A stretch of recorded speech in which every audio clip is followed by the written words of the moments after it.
movie Happy Gilmore, Happy converts his hockey swing into a golf swing to get insane distance off the tee, pummeling his drives over 400 yards. But does this actually work?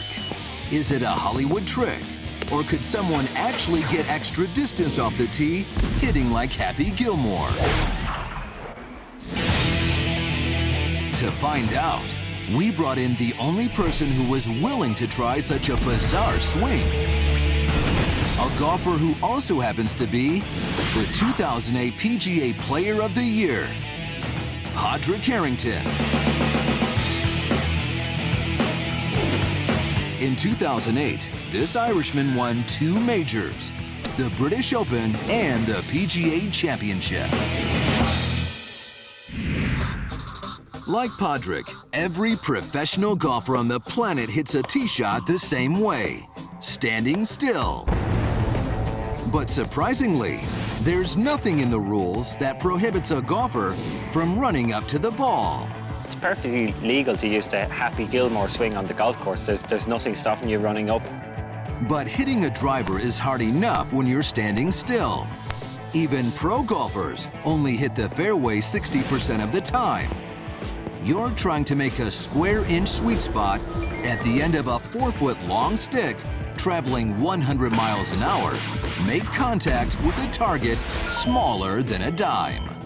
So that kind of precision on the run is actually next to impossible. Padraig's not exactly short off the tee. His normal drives average 296 yards. But the idea of getting extra distance off the tee, like Happy, is tempting, even for a pro like Padraig Harrington. The bigger a hitter you are, it is an advantage. The best player in the world always tends to be the longest hitter in the world, or close to it. He always has a length advantage. So, could a successful Happy Gilmore swing generate more distance off the tee? And help a pro like Padraig win more tournaments? And if so, shouldn't golfers around the world rethink the way they hit golf shots? It's time to take the shackles off of golf and see if Padraig can hit a golf ball while running.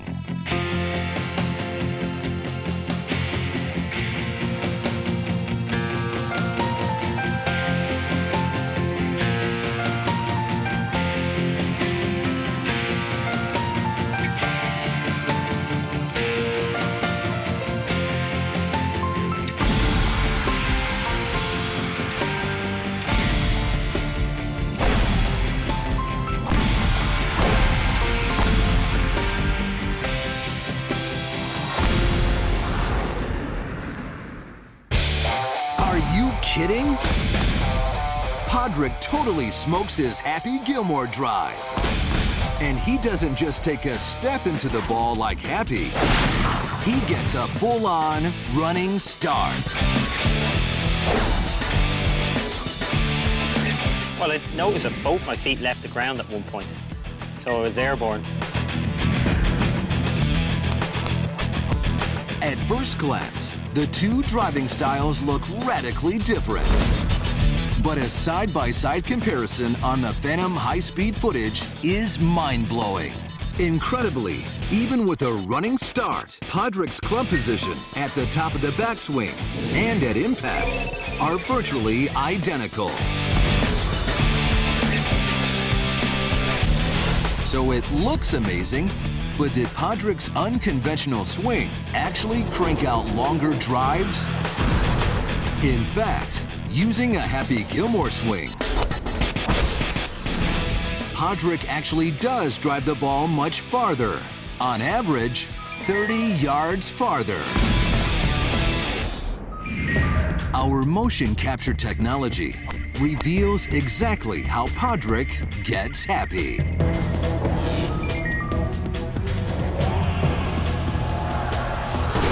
Padraig attacks the ball at 4 miles an hour. This forward momentum helps increase clubhead speed from his normal 107 up to 114 miles an hour. More importantly, his run-up enables him to make a huge shoulder turn. And this is one key to extra distance. Pros call it the X factor.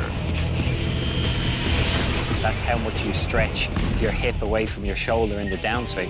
And because I plant a little bit like a javelin thrower in my Happy Gilmore, I get a much better stretch. And then my left hip stops much quicker so that I get that acceleration.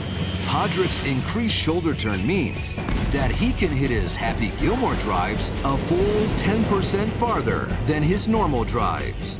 And those extra yards off the tee can mean a big difference on the next shot. If you're approaching the green from 30 yards closer, you're hitting less club, and you've got a better chance of sticking that ball near the hole. So why doesn't Padraig use this crazy swing on the golf course? It comes down to consistency and accuracy. I don't believe I'd be as accurate. And would the gain of, 20, 30 yards be worth it? Because added distance can also mean added distance the wrong way. At impact, a club face that is twisted only 1 degree offline or makes contact a couple of millimeters away from the sweet spot can result in a drive that travels 20 yards offline. I'd like to do it on the golf course, but I'm too cautious for that.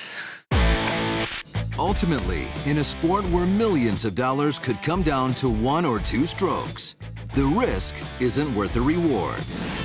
But for the rest of us, since we all pretty much stink anyway, even Padraig recommends we try it. If you're going to try the Happy Gilmore, and I think you should try it, don't think too much about it and just give it a good hit.